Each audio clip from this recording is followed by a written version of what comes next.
ತಮಿಳುನಾಡು ಇನ್ನೊಂದು ವಿಧಾನಸಭಾ ಚುನಾವಣೆಗೆ ಸಜ್ಜಾಗಿದೆ. ದ್ರಾವಿಡ ನಾಡಿನಲ್ಲಿ ಅಧಿಕಾರ ಉಳಿಸಿಕೊಳ್ಳಲು ಎಐಎಡಿಎಂಕೆ ಹೋರಾಟ ನಡೆಸುತ್ತಿದ್ದರೆ, 2 ಅವಧಿಯಿಂದ ವಿರೋಧ ಪಕ್ಷದಲ್ಲಿರುವ ಡಿಎಂಕೆ ಅಧಿಕಾರಕ್ಕೆ ಏರಲು ಪೈಪೋಟಿ ನಡೆಸುತ್ತಿದೆ.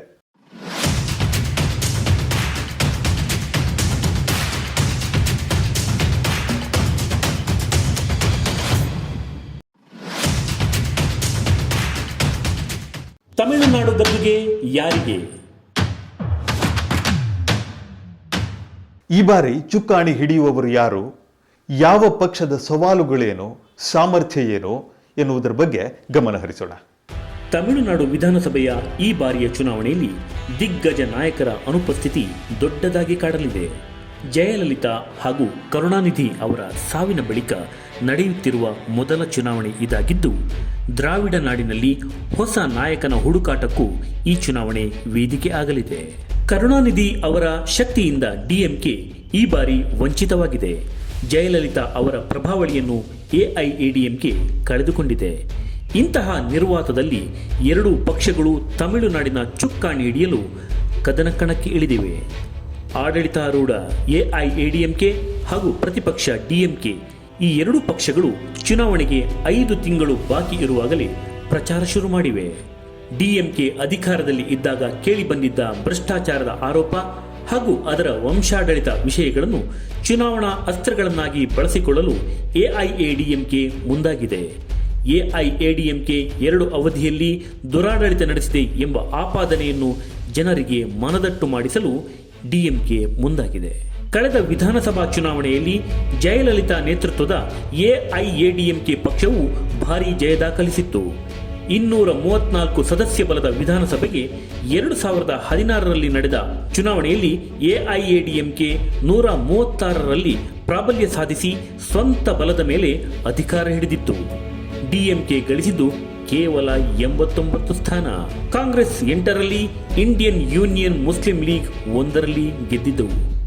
ಆದರೆ 2019ರ ಲೋಕಸಭಾ ಚುನಾವಣೆಯಲ್ಲಿ ಡಿಎಂಕೆ ಎದ್ದು ಬಹುತೇಕ ಕ್ಲೀನ್ ಸ್ವೀಪ್ ಸಾಧನೆ. ಒಟ್ಟು 39 ಲೋಕಸಭಾ ಕ್ಷೇತ್ರಗಳಲ್ಲಿ ಡಿಎಂಕೆ ನೇತೃತ್ವದ ಮೈತ್ರಿಕೂಟವು 38ರಲ್ಲಿ ಗೆದ್ದು ಬೀಗಿತು. ಡಿಎಂಕೆ 24, ಕಾಂಗ್ರೆಸ್ 8, ಸಿಪಿಐ 2, ಸಿಪಿಎಂ 2, ವಿದುತಲೈ ಚಿರುತೈಗಲ್ ಕಚ್ಚಿ 2, ಇಂಡಿಯನ್ ಮುಸ್ಲಿಂ ಲೀಗ್, ಐಜೆಸಿ, ಕೆಎಂಡಿಕೆ ಹಾಗೂ ಮಾರುಮಲಾರ್ಚಿ ದ್ರಾವಿಡ ಮುನ್ನೇತ್ರ ಕಳಗಂ ತಲಾ 1 ಸ್ಥಾನ ಗೆದ್ದಿದ್ದವು. ಆಡಳಿತಾರೂಢ ಎಐಎಡಿಎಂಕೆ ಕೇವಲ 1 ಕ್ಷೇತ್ರದಲ್ಲಿ ಗೆಲ್ಲುವ ಮೂಲಕ ಭಾರೀ ಮುಖಭಂಗ ಅನುಭವಿಸಿತ್ತು. ಇದು ಈಗ ಡಿಎಂಕೆಗೆ ಬಹುದೊಡ್ಡ ಹುರುಪು ತುಂಬಿದೆ. 10 ವರ್ಷಗಳಿಂದ ವಿರೋಧ ಪಕ್ಷದಲ್ಲೇ ಕುಳಿತಿರುವ ಸ್ಟಾಲಿನ್ ಈ ಬಾರಿ ಮುಖ್ಯಮಂತ್ರಿ ಗಾದಿ ಮೇಲೆ ಕಣ್ಣಿಟ್ಟಿದ್ದಾರೆ. ಅದಕ್ಕೆ ಬೇಕಾದ ಸಿದ್ಧತೆಗಳನ್ನು ಮಾಡಿಕೊಂಡಿದ್ದಾರೆ. ಜಯಲಲಿತಾ ಅವರ ಆಪ್ತೆ ವಿ.ಕೆ. ಶಶಿಕಲಾ ಜೈಲು ಶಿಕ್ಷೆ ಮುಗಿಸಿ ತಮಿಳುನಾಡಿಗೆ ಮರಳಿದ ನಂತರ ರಾಜ್ಯದ ರಾಜಕೀಯದಲ್ಲಿ ಭಾರೀ ಬದಲಾವಣೆಗಳಾಗಬಹುದು ಎಂದು ನಿರೀಕ್ಷಿಸಲಾಗಿತ್ತು. ಆದರೆ ಅಚ್ಚರಿಯ ಬೆಳವಣಿಗೆಯಲ್ಲಿ ಅವರು ರಾಜಕೀಯದಿಂದಲೇ ನಿವೃತ್ತಿ ಘೋಷಿಸಿದ್ದಾರೆ. ಇದು ಎಐಎಡಿಎಂಕೆಗೆ ಲಾಭವಾಗಿ ಪರಿಣಮಿಸಬಹುದೇ ಅಥವಾ ಸ್ಟಾಲಿನ್ಗೆ ಅನುಕೂಲ ಕಲ್ಪಿಸುವುದೇ ಎನ್ನುವುದನ್ನು ಕಾದು ನೋಡಬೇಕಾಗಿದೆ. ದ್ರಾವಿಡ ನಾಯಕ ಎಂ ಕರುಣಾನಿಧಿ ಅವರ ಅನುಪಸ್ಥಿತಿಯಲ್ಲಿ ಅವರ ಪುತ್ರ ಎಂಕೆ ಸ್ಟಾಲಿನ್ ಅವರು ಡಿಎಂಕೆಗೆ ನಾಯಕ. ದ್ರಾವಿಡ ಮುನ್ನೇತ್ರ ಕಳಗಂ ಅಂದರೆ ಡಿಎಂಕೆ ಪಕ್ಷದಲ್ಲಿ ಹಾಗೂ ತಮ್ಮ ಕುಟುಂಬದಲ್ಲಿ ಸ್ಟಾಲಿನ್ ಅವರು ಈಗ ಪ್ರಶ್ನಾತೀತ ನಾಯಕ. ಅಣ್ಣ ಅಳಗಿರಿ ಜೊತೆಗೆ ವೈಮನಸ್ಯ ಇದ್ದರೂ ಸ್ಟಾಲಿನ್ಗೆ ಪಕ್ಷದ ಮೇಲೆ ಭಾರಿ ಹಿಡಿತ ಇದೆ. ಈ ಬಾರಿ ಚುನಾವಣೆಯಲ್ಲಿ ಡಿಎಂಕೆ ಭಾರಿ ಉತ್ಸಾಹದಿಂದ ಕೆಲಸ ಮಾಡ್ತಾ ಇದೆ. 2019ರ ಲೋಕಸಭಾ ಚುನಾವಣೆಯಲ್ಲಿ ಡಿಎಂಕೆ ನೀಡಿದ ಅಭೂತಪೂರ್ವ ಪ್ರದರ್ಶನ ಸ್ಟಾಲಿನ್ ಬೆನ್ನಿಗಿದೆ. ಲೋಕಸಭಾ ಚುನಾವಣೆಯ ಸಾಧನೆಯನ್ನು ವಿಧಾನಸಭಾ ಚುನಾವಣೆಯಲ್ಲೂ ಪುನರಾವರ್ತಿಸಲು ಸ್ಟಾಲಿನ್ ಹುರುಪಿನಿಂದ ಓಡಾಡುತ್ತಿದ್ದಾರೆ. ಅವರಿಗೆ ಅಡ್ಡಿಯಾಗುವ ವಿದ್ಯಮಾನಗಳು ಮೇಲ್ನೋಟಕ್ಕೆ ಕಾಣಿಸುತ್ತಿಲ್ಲ. ವಿ.ಕೆ. ಶಶಿಕಲಾ ಜೈಲು ಶಿಕ್ಷೆ ಮುಗಿಸಿ ರಾಜ್ಯಕ್ಕೆ ಮರಳಿದ ನಂತರ ಎಐಎಡಿಎಂಕೆ ಮೇಲೆ ಹಿಡಿತ ಸಾಧಿಸಲು ಪ್ರಯತ್ನಿಸಬಹುದು ಎಂಬ ಭಯ ಮುಖ್ಯಮಂತ್ರಿ ಪಳನಿಸ್ವಾಮಿಗಿತ್ತು. ಆದರೆ ಆ ಭಯ ಈಗ ದೂರವಾಗಿದೆ. ಆದರೆ ಪಕ್ಷದೊಳಗಿನ ಭಿನ್ನಮತ ಹಾಗೂ ಆಡಳಿತ ವಿರೋಧಿ ಅಲೆಗಳನ್ನು ನಿಭಾಯಿಸಬೇಕಾದ ಒತ್ತಡ ಪಳನಿಸ್ವಾಮಿ ಮೇಲಿದೆ. ಅದನ್ನು ಹೇಗೆ ನಿಭಾಯಿಸುತ್ತಾರೆ ಎನ್ನುವುದೇ ಈಗಿರುವ ಕುತೂಹಲ. ಆದ್ದರಿಂದ ಈ ಚುನಾವಣೆ ಪಳನಿಸ್ವಾಮಿಗೆ ಅತ್ಯಂತ ಸವಾಲಿನದ್ದಾಗಿದೆ. ಪಳನಿಸ್ವಾಮಿ ಅವರು ಮುಖ್ಯಮಂತ್ರಿ ಹುದ್ದೆಯಲ್ಲಿ ಇದ್ದುಕೊಂಡು ಎದುರಿಸುತ್ತಿರುವ ಮೊದಲ ಚುನಾವಣೆ ಇದು. ಈ ಹಿಂದಿನ ವಿಧಾನಸಭಾ ಚುನಾವಣೆಯನ್ನು ಅಂದಿನ ಮುಖ್ಯಮಂತ್ರಿ ಜಯಲಲಿತಾ ನೇತೃತ್ವದಲ್ಲಿ ಈ ಪಕ್ಷ ಎದುರಿಸಿತ್ತು. ಜಯಲಲಿತಾ ಪ್ರಭಾವಳಿಯಲ್ಲಿ ಪಕ್ಷ ಅಭೂತಪೂರ್ವ ಜಯ ದಾಖಲಿಸಿತ್ತು. ಈ ಬಾರಿ ಅವರ ಅನುಪಸ್ಥಿತಿಯಲ್ಲಿ ಪಳನಿಸ್ವಾಮಿ ಅವರು ಚುನಾವಣೆಯ ನೇತೃತ್ವ ವಹಿಸಿದ್ದು ತಾರಾ ವರ್ಚಸ್ಸು ಇಲ್ಲದೆ ಅಖಾಡಕ್ಕೆ ಇಳಿದಿದ್ದಾರೆ. ಎಐಎಡಿಎಂಕೆ ಪಕ್ಷವು ರಾಜ್ಯದಲ್ಲಿ 10 ವರ್ಷಗಳಿಂದ ಆಡಳಿತದಲ್ಲಿ ಇದೆ. ಸಹಜವಾಗಿ ಆಡಳಿತ ವಿರೋಧಿ ಅಲೆಯನ್ನು ಎದುರಿಸಬೇಕಾದ ಒತ್ತಡದಲ್ಲಿಯೂ ಮುಖ್ಯಮಂತ್ರಿ ಇದ್ದಾರೆ. ಕಳೆದ ಲೋಕಸಭಾ ಚುನಾವಣೆಯಲ್ಲಿ ಈ ಪಕ್ಷ ಮಕಾಡೆ ಮಲಗಿತ್ತು. ರಾಜ್ಯದಲ್ಲಿ ಅಧಿಕಾರದಲ್ಲಿ ಇದ್ದರೂ 38 ಕ್ಷೇತ್ರಗಳ ಪೈಕಿ ಗೆದ್ದಿದ್ದು ಕೇವಲ 1 ಸ್ಥಾನ. ಹೀಗಾಗಿ ವಿಧಾನಸಭಾ ಚುನಾವಣೆ ಪಳನಿಸ್ವಾಮಿಗೆ ಅಗ್ನಿ ಪರೀಕ್ಷೆ ಆಗಿದೆ. ಜಯಲಲಿತಾ ಸಾವಿನ ಬಳಿಕ ಬಂಡಾಯ ಎದ್ದು ಪುನಃ ಪಕ್ಷಕ್ಕೆ ಮರಳಿ ಬಂದ ಓ ಪನ್ನೀರ್ ಸೆಲ್ವಂ ಅವರನ್ನು ಕೂಡ ಪಳನಿಸ್ವಾಮಿ ನಿಭಾಯಿಸಬೇಕಾಗಿದೆ.